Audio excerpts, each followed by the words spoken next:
In this programme, Anna told us that she had problems filling in the application form for the driving theory test. People have to fill in forms all the time and they come in many different sizes and formats.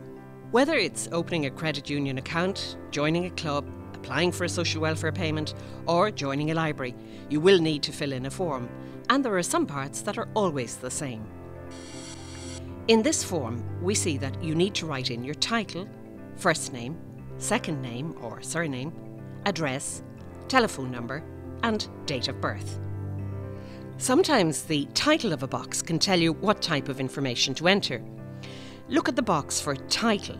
Here we see that we should only write in MS, Miss, MRS, an abbreviation or shortened form of Mrs, or MR, a shortened form for Mr. Your first name and surname are normally entered at the top of a form. Forms are usually filled in using capital letters instead of lowercase letters.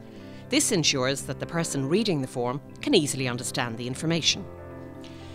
Your address normally takes up a lot more space than your name. If there are different lines, then you should write each part of your address on these lines. If there's only one line, then you can separate the parts with commas. For your date of birth, say it was the 20th of February 1965, then this would be written as 200265. Sometimes you won't have to write any words in a box, like this example, where you should put a tick in the boxes beside your areas of interest. In this case, Margaret is interested in gardening, fashion, lifestyles and health. On most forms, you need to sign your name at the end on the signature line. When you're filling in forms, it's a good idea to make copies, if you can, to practice on.